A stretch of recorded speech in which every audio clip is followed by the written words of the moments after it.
ঝগড়া করে আর কতক্ষণ থাকবো, আসো মিটমাট করি। আয়েশা রাদিয়াল্লাহু বললেন ঠিক আছে মিটমাট করবো। তো বিষ্ণু ইসলাম বললেন মিটমাটের জন্য কারে ডাকবো? ওমর রে ডাকি। কয় না, ওমর রে না, ওমর গালিজ, ওমর অনেক রাগে, আমার ডর লাগে। কয় তাহলে তোমার আব্বারে ডাকি। কয় ডাকেন।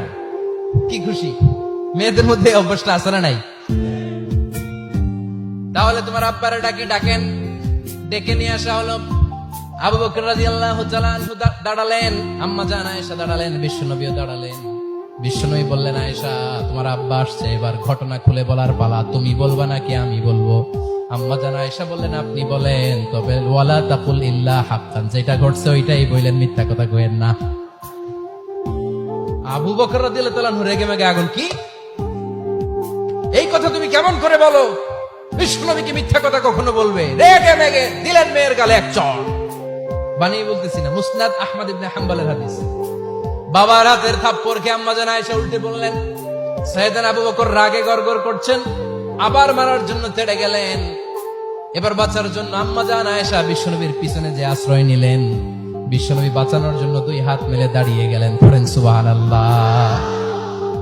বিশ্বনবী যখন দুই হাত মেলে দাঁড়িয়ে গেলেন, সাইয়েদনা আবু বকর রাদিয়াল্লাহু আনহু থেমে গেলেন।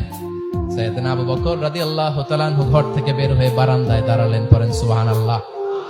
এবার বিশ্বনবী আম্মা জান আয়েশার কাছে যেয়ে বলেন, ইয়া আয়েশা কাইফা রাআইতিনি আনখাসতুকি মিনার রাজুল, দেখছো কেমনে বাঁচাইলাম?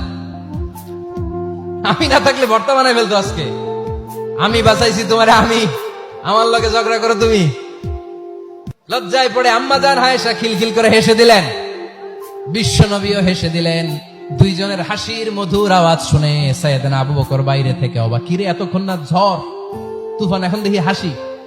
সালাম দিয়ে অনুমতি নিয়ে ভিতরে ঢুকলেন। ঢুকে দেখেন আম্মা জান আয়েশাও হাসে, বিশ্বনবীও হাসে। এ হাসি দেখে আবু বকর রাদিয়াল্লাহু আনহু হেসে দিলেন। আরশের উপর থেকে খুশি হয়ে গেলেন কে?